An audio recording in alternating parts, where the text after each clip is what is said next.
ये 13 दोष ऐसे हैं जिसके जीवन में होंगे तो उसको कभी शांति, कभी सुख, कभी ऐश्वर्य ये टिकेगा नहीं और दुर्गति निश्चित हो जाएगी।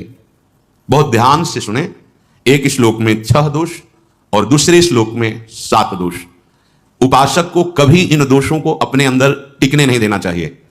और जो संसार के मार्ग में चल रहे हैं, अगर इन दोषों में चलेंगे तो हुआ जो आपके पुण्य कर्मों से ऐश्वर्य है भी वो नष्ट हो जाएगा। आप दुख, चिंता, शोक से ग्रसित होकर बड़ा दुख में जीवन व्यतीत करेंगे और आपकी गति बिगड़ जाएगी, दुर्गति हो जाएगी।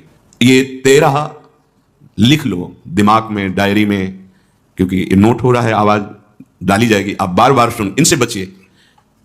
अपनी बड़ाई, अपनी प्रशंसा कभी अपने मुख से नहीं करना, नहीं तो आपके पुण्य नष्ट हो जाएंगे, बुद्धि भ्रष्ट माने गिर जाएगी। अगर परमार्थ में चल रहे हैं तो भी, और व्यवहार में तो पुण्य नष्ट हो ही जाएंगे, बुद्धि गिरी हुई तभी ऐसी बात होती है। और यह दोष बहुतायत है, ये बहुत प्रभावशाली है। अपनी बड़ाई मारना, इसको देख लो, पकड़ो, सत्संग है। अपने मुख से कभी अपनी बड़ाई ना करना। अगर कोई अपने मुख से अपनी बड़ाई करता है तो उसके सुकृत नष्ट हो जाते हैं, बुद्धि भ्रष्ट माने गिर जाती, पतित हो जाती है, फिर निर्णय ठीक नहीं। अगर हमारा सारथी, हमारा ड्राइवर मूढ़ हो तो कहीं भी हमको गिरा देगा, तो वो बुद्धि भ्रष्ट मतलब गिर जाती है, निर्णय करने लायक नहीं रहती। अपनी प्रशंसा अपने मुख से करना। दूसरा, लोलुपता, यह वृत्ति नहीं होनी चाहिए। धर्म से चलेंगे, धर्म के द्वारा जो हमें प्राप्त होगा उसी से हम अपना भरण पोषण करेंगे। आपके बच्चे स्वस्थ होंगे, बुद्धिमान होंगे, परिवार में बहुत सुख और शांति होगी, भले दीपक की तरह जलो, बहुत काल तक रहेगी। लक्ष्मी जी भी आपके घर में बहुत काल, हम ये नहीं कहते कि बहुत नहीं, जितनी है बहुत सुख शांति से चलोगे। अगर लोलुपता करोगे, हिंसा, छल कपट, व्यभिचार, चोरी, ऐसे धन आ जाए, वो आएगा, लेकिन वो हाइलोजन की तरह आएगा, एकदम प्रकाश और फ्यूज, बिल्कुल अंधकार करके जाएगा। देख लेना, तुम्हारे जो सुख के हेतु हैं, तुम्हारा शरीर, तुम्हारे बच्चे, तुम्हारी पत्नी, तुम्हारा परिवार, उसको देख के तुम रात दिन जलोगे बिना आग के। ऐसे उनके आचरण होंगे, ऐसे उनके अंग होंगे, ऐसे उनके दिमाग होंगे, ऐसा उनका व्यवहार होगा। ये लोलुपता अगर उपासक में या किसी में है तो उसको नष्ट कर देती है, सावधान। तीसरा, यदि आपका अपमान होता है तो आपको उसे सहन करना होगा, उससे आपके पाप नष्ट हो जाएंगे। जो तनिक सा भी अपमान होने पर बहुत क्रोध करके दूसरे का अपकार करने लगता है, यह आपका पतन करा देगा, यह आपको फंसा देगा, हृदय जलेगा, अर्थव्यवस्था नष्ट होगी, पूरा परिवार दुखी होगा। जरा सा अपमान की संभावना में आप किसी से भी भिड़ गए, किसी से भी, वो ये प्रवृत्ति आपका पतन कर देगी। अगर आप सह गए तो आपका सहना उसके लिए आग बन जाएगा। उमा क्षमा सापा होते भारी, तुम्हें दंड देने की जरूरत नहीं, उसका एक कर्म ही उसे दंड दे देगा। आप शांत हो जाइए, आप सत्संगी हैं, आप शांत रहिए। चौथा, निरंतर क्रोध और उसका चिंतन। बैठे बैठे बस द्वेषियों का चिंतन ही हो रहा है, अंदर क्रोध का चिंतन और द्वेषियों का चिंतन ही हो रहा है। द्वेष भरी बातें, द्वेष भरे क्रियाएं, उन्हीं का चिंतन करके जलते रहना क्रोध से। उपासक को तो क्रोध करना ही नहीं चाहिए, बहुत शांत, ठीक है, अभ्यास में कभी क्रोध हो सकता है, उसको भी समन करो, अंदर से प्रायश्चित, जैसा कि अब गलती हुई, आगे नहीं करेंगे। और व्यवहार में भी क्रोध को आप पीना सीखें। अगर बार बार आपका क्रोध प्रकट होता ही रहेगा, आपका स्वभाव बिगड़ जाएगा, आपके पुण्य नष्ट हो जाएंगे, आपका जीवन नष्ट हो जाएगा। देने वाला उतना दे देगा आपको, आनंदित रहो, पैसा खर्चा सब, पूरे जीवन का विध्वंस मचा दिया क्रोध ने। कहीं भी आप देखो, किसी से क्रोध करके देखो, फिर देखो तुम्हारा भजन चल रहा है, तुम्हारी वो आनंद वृत्ति है नहीं, जलोगे, और वो जलन और गुस्सा दिलाएगी, और वो बैठे बैठे जलो नहीं। ये क्रोध जो है, ये चाहे व्यवहार में हो चाहे परमार्थ में, दोनों की हानि करने वाला है। और आश्रित जनों की रक्षा ना करना। अगर कोई भाग कर आपके पास आ गया है, कोई पशु पक्षी या कोई मनुष्य, आपको चाहिए कि अब चाहे हमारे पहले प्राण जाएं, उसकी रक्षा करेंगे। सीवी जैसे तो कोई बिरले ही होते हैं, पर इतना जरूर ध्यान रहे, जैसे कोई पशु पक्षी किसी भय से आपकी सीमा के अंतर्गत आ गया है, अब उसकी रक्षा करनी है आपको। अगर आप स्वयं मार देते हैं या मरवा देते हैं, या आपके सुकृत नष्ट कर देगा, या आपकी दुर्गति का कारण बन जाएगा। और जो पाप कर्म उत्साहित होकर करते हैं, उपासक को तो बहुत सावधान रहना चाहिए, पर व्यवहार में भी जो नहीं करना चाहिए। अगर वो पाप कर्म आपके द्वारा मन में प्रेरित हो रहे हैं, संकल्प बन रहा है, क्रियाएं हो रही हैं, दुर्गति पक्की, पुण्य नष्ट हो जाएंगे, दुख अशांति बढ़ती चली जाएगी, कभी शांति नहीं प्राप्त कर पाएंगे। ऐसा नहीं कि जो मन में आवे सो करें। पापाचरण निडर और उत्साहित होकर करना, अगर ऐसे लक्षण है, निश्चित दुर्गति होती है। ये 6, अपनी बहुत बड़ाई करने वाला अपने मुख से, लोलुपता, तनिक से अपमान में सहन ना करने वाला, निरंतर क्रोधी और आश्रित जनों की रक्षा न करने वाला, और निडर हर्षित होकर पाप कर्म करने वाला। दूसरे श्लोक में 7 है, 6 7। 1, संभोग का ही चिंतन करना, संभोग में ही मन लगाना, संभोग दूसरी स्त्रियों के साथ करने की भावना रखना, जीव नष्ट हो जाता है। ठीक है, धर्मयुक्त काम भगवान ने आदेश किया है। आपका पाणी ग्रहण संस्कार हो गया है, संतान उत्पत्ति की भावना से कुछ पवित्र तिथियों का त्याग करते हुए चर्चा में हुई है। एक नियम है, एक आदेश है शास्त्र का। आप बहुत काम प्रवृत्ति वाले हैं तो प्रत्येक मास में जब माता वैद्य पवित्र हो जाती मासिक धर्म से, तो जिनका पाणी ग्रहण आपने किया, जो पत्नी स्वरूप है, वो ठीक है।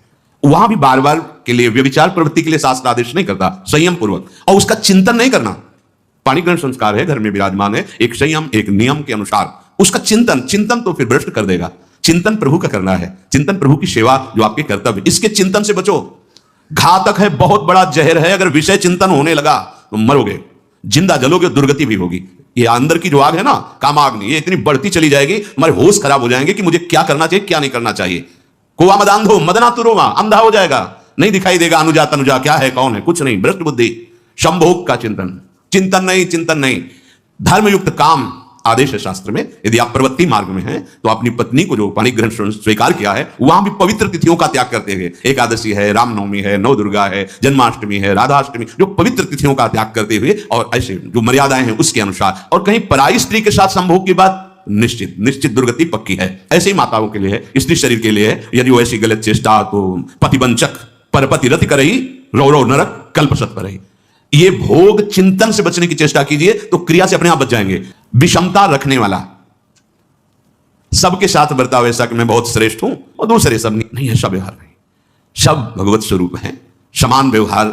जैसे आपके भोजन है तो जो आप पारे वही सबको दीजिए। बैठने की व्यवस्था, उठने की व्यवस्था, क्रम बाई क्रम, पर उसको भी नीच भाव से मत देखिए। उस कोटि का उसको प्यार दीजिए, दुलार दीजिए, सम्मान दीजिए। इतनी विषमता ना फैलाते रहे अपने जीवन में कि आप सबके निंदा के पात्र बन जाए।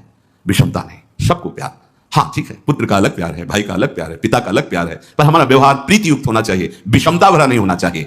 अगर हमारे चित्त में विषमता ही रही तो संसार है, प्रभु नहीं है। जीत विषम संसार कीर्ति जग विस्तर है। जो विषमता पर विजय प्राप्त कर लेता है वही भगवत प्राप्ति का अधिकारी। ये विषमता बहुत बड़ी हानि है। तीसरी बात, अत्यंत मानी होना। जहां आपके प्राण कमजोर होंगे, पुण्य नष्ट होगा, आयुश्री सब नष्ट होना है, ऐसे आचरण करवाएगा गुरुजनों के साथ, महापुरुषों के साथ। ये बहुत नीच प्रवृत्ति है। अत्यंत मान प्रियता, मुझे सम्मान मिले, उत्तम प्रवृत्ति है। सबको मान देना, स्वयं अमानी रहना। चौथा, दान देने की बात कह के मुकर जाना या दान देकर पश्चाताप करना। दे दिया है, बहुत जल रहे हो, दूसरे से वार्ता कर रहे हो कि पता नहीं क्या यार बुद्धि में हो गया, हमने उसको इतना कहा था, उतना दे दिया, क्यों दे दिया, ऐसा मतलब अंदर चिंतन करना, क्यों दे तो दिया।